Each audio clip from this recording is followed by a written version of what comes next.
James est un blogueur très connu. Il se rend dans un château abandonné pour faire une vidéo. Il n'est pas encore entré dans le château, mais il a déjà remarqué 4 choses étranges qui lui font peur. Tu les vois aussi ?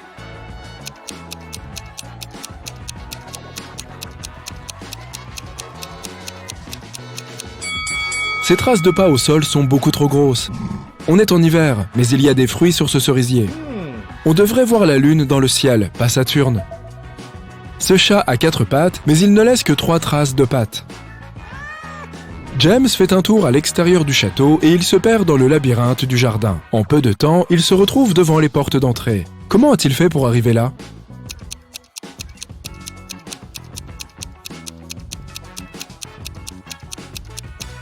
Voici le seul chemin possible pour traverser le labyrinthe. Malheureusement, les portes sont fermées. James doit insérer un code à 4 chiffres. Tu vois des indices quelque part ?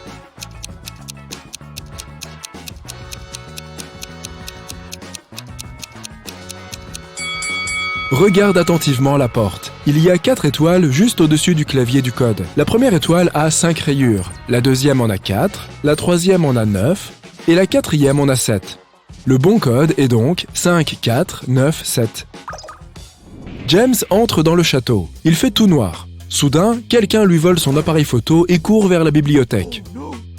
James suit le voleur et il se retrouve face à un loup-garou, à un vampire et à une femme fantôme. James les interroge tous les 3. Le loup-garou dit « Je viens seulement ici pour consulter les livres de magie et trouver un sort pour redevenir humain. Je n'ai rien à voir avec le vol. » La femme fantôme répond « Quelqu'un a renversé du jus de cerise sur ma robe préférée. J'ai passé 1 heure dans la salle de bain à essayer de la nettoyer. Je n'ai rien vu de suspect. » Et le vampire dit « Il est encore tôt dans la soirée. Je viens juste de me lever. Pourquoi aurais-je besoin d'un appareil photo d'ailleurs ?» Qui ment ?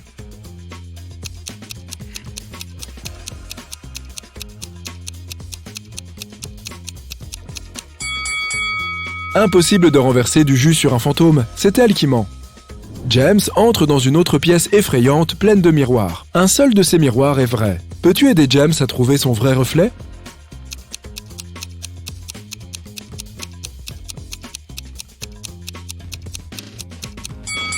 Le deuxième miroir est le seul qui reflète la réalité. James entre aux toilettes. Toutes les cabines sont occupées. Où se trouve le zombie ?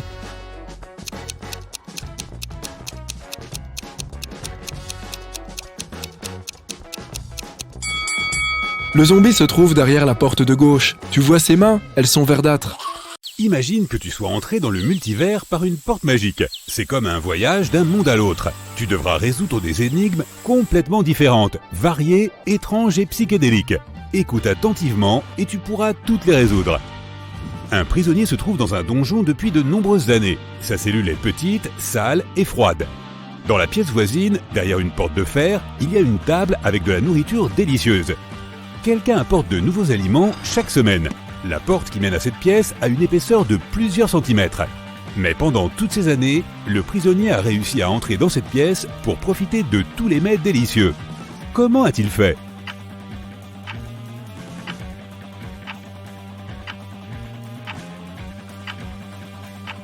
Personne n'a dit que la porte de cette pièce était verrouillée. Un vieux marin a ramassé un coffre au trésor au fond de la mer. Dès qu'il y prélève une pièce d'or, un pirate apparaît devant lui. « Comment oses-tu toucher à mes trésors ?» dit le pirate. « Tu es condamné à passer la moitié de ta vie en mer et l'autre moitié sur terre. » Le marin est vieux et il ne sait pas combien de temps il lui reste à vivre. Comment peut-il passer la moitié de la vie qui lui reste en mer ?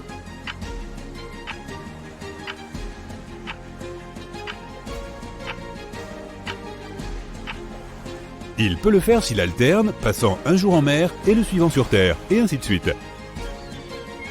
Juste avant Halloween, pile quand tout le monde est déjà déguisé et prêt à faire la fête, toutes les créatures se sont précipitées dans un petit village. Elles essaient de se fondre dans la masse. Le détective Callum a été chargé d'identifier les imposteurs et de les tenir à l'œil. Il a quelques idées, mais il a besoin de ton aide pour repérer tous les monstres. C'est d'accord ? Le premier monstre qu'on recherche est un vampire. Il habite dans l'une de ces 2 maisons. Laquelle ?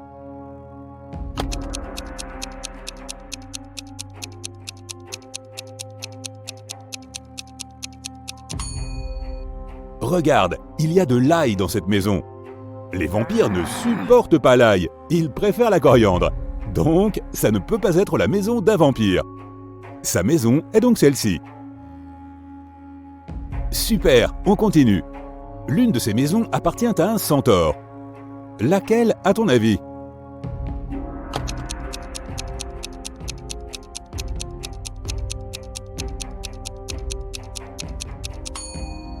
C'est probablement celle-ci. Regarde attentivement l'allée qui mène à l'entrée. Il y a des empreintes de sabots de cheval. Les centaures ont le haut du corps humain et le bas du corps d'un cheval. D'où les empreintes. Les centaures habitent ici. Le prochain monstre que nous devons démasquer est une momie. Regarde attentivement ces deux appartements. Où habite la momie ?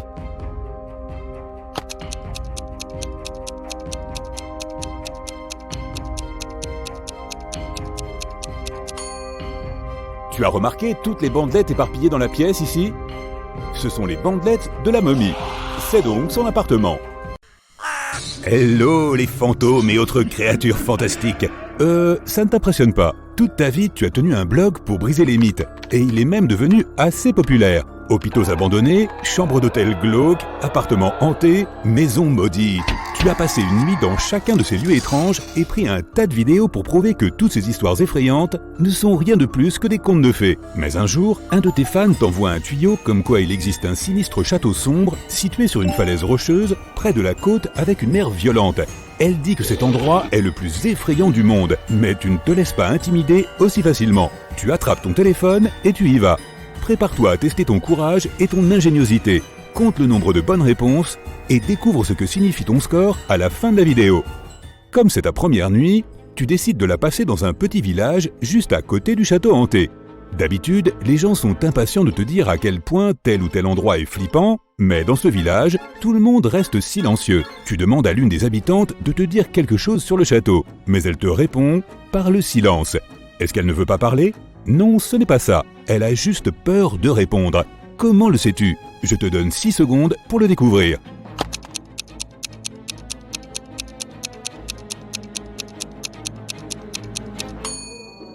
Regarde sa main, il est écrit « Fugitif » sur son avant-bras. Pour atteindre le château, tu dois d'abord traverser une petite forêt.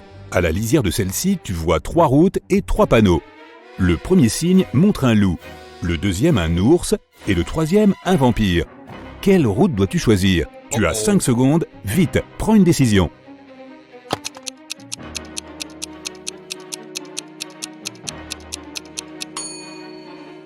Tu ne crois pas aux vampires, tu te souviens ?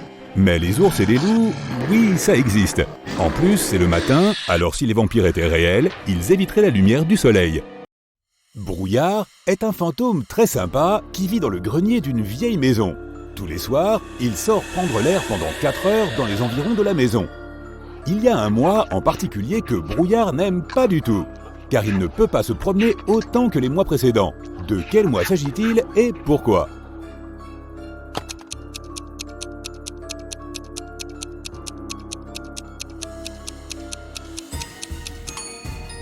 Il s'agit du mois de février. Il n'y a que 28 jours en février, 29 tous les 4 ans. Il y a donc moins de jours et Brouillard a moins de temps pour se promener. Le mois dernier, Automne et sa famille ont déménagé dans une nouvelle maison. Tout le monde était content, mais Automne, elle, est persuadée que la maison est hantée. Elle ne le sait pas encore, mais il s'agit de notre vieille connaissance Brouillard. Il vit dans son grenier. C'est un fantôme très sympa. Un jour, il lui laisse un message sur un miroir. À son réveil, Automne trouve ce message. Peux-tu l'aider à le déchiffrer ?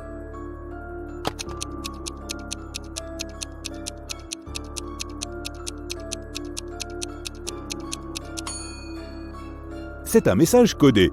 Il suffit d'ignorer les numéros et de ne s'intéresser qu'aux lettres. Voici ce qu'il y a écrit. N'aie pas peur. Je m'appelle Brouillard. Et toi ? Tu te ferais un chemin à travers les épais fourrés de la forêt et tu enregistres ce qui se passe sur ton téléphone. Tu aperçois une cabane. Ouais, je parie qu'un vampire vit ici. Tu ris pour toi-même. Ha ha ha. Tu décides quand même d'aller voir. Tes lecteurs adorent ce genre de choses. Tu entres dans la cabane sombre et tu allumes la torche de ton téléphone. Il y a des toiles d'araignée partout. Les rideaux sont tirés, quelques bougies sont éteintes sur la table. Oh, une clé. Tu la saisis et la mets dans ta poche. Avant de partir, tu vois une grande boîte en bois dans un coin et tu entends des ronflements qui viennent de l'intérieur. Tu as une peur bleue. À cet instant précis, les ronflements s'arrêtent. Un vampire sort de la boîte. Ce n'est pas une bonne chose. Tu peux peut-être t'enfuir avant qu'il ne comprenne ce qui se passe. Tu essaies de sortir, mais la porte est fermée. La clé, oui. Non, elle ne sert pas. Qu'est-ce que tu dois faire? Vite, tu n'as pas beaucoup de temps.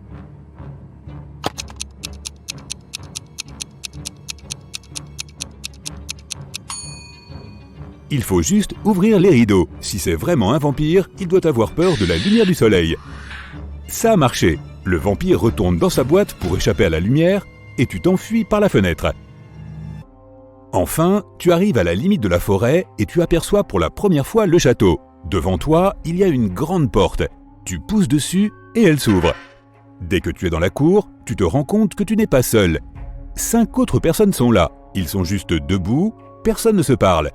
Tu veux savoir s'ils ont entendu parler du propriétaire de cette sinistre cabane dans les bois. Alors tu t'approches un peu plus. Mais tu as un étrange sentiment qui vient du fond de ton estomac. Quelque chose ne va pas avec ces gens. Tu n'en crois pas tes yeux, mais on dirait que certains d'entre eux sont de vrais zombies. Combien de zombies y a-t-il? Tu as 10 secondes, regarde attentivement.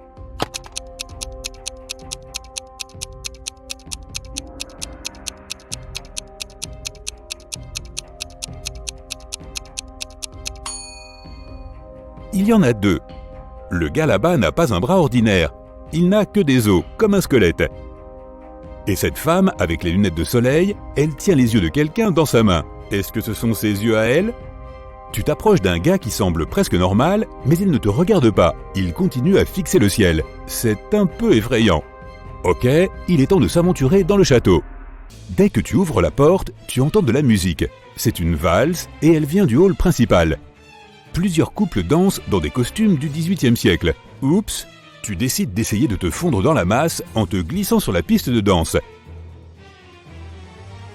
Après quelques secondes, tu regardes autour de toi et ton visage devient pâle. Ces gens sont des fantômes. Comment as-tu fait pour t'en rendre compte? Regarde bien les détails, tu as 5 secondes.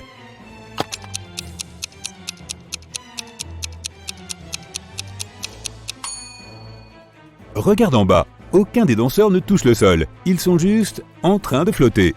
James tombe sur une invitation pour une fête. La propriétaire du château, Luna, fête son anniversaire. James entre dans le hall principal et il aperçoit 7 jolies sorcières assises autour d'une table. Elles se ressemblent toutes, mais elles portent des tenues de couleurs différentes. Difficile de repérer la propriétaire du château, mais quelques secondes plus tard, James s'approche de l'une des sorcières, il lui serre la main et lui dit « Merci de m'avoir invité, Luna !» Comment l'a-t-il reconnue?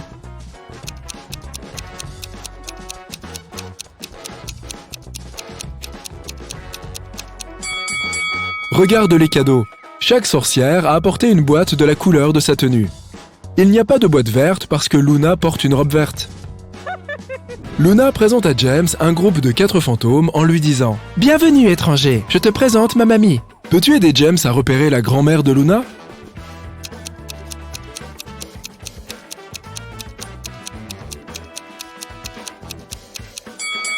C'est le 3e fantôme. Elle porte la même broche que Luna. Une des sorcières, Zelda, aime bien James et elle veut essayer de l'impressionner. Elle lui montre des photos de ses incroyables vacances. James comprend immédiatement qu'elles sont fausses. Pourquoi?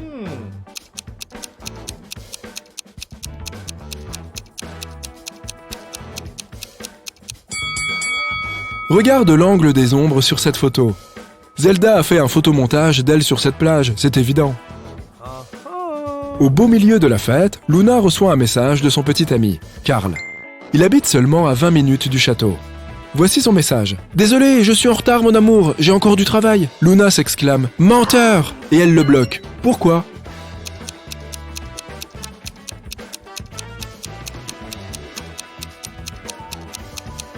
C'est à cause du selfie. Il y a une trace de rouge à lèvres sur le verre dans la cuisine. Luna rompt avec Carl et elle utilise un sort pour téléporter 3 beaux sorciers à son dîner. Quand ils arrivent, Luna leur pose une question.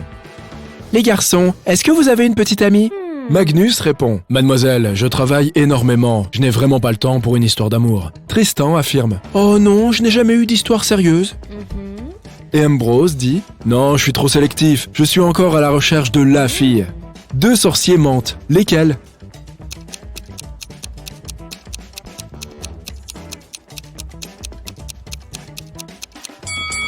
Magnus, il a un tatouage romantique avec le nom d'une fille sur le torse. Tristan ment lui aussi. Il a une marque de bronzage autour de son doigt.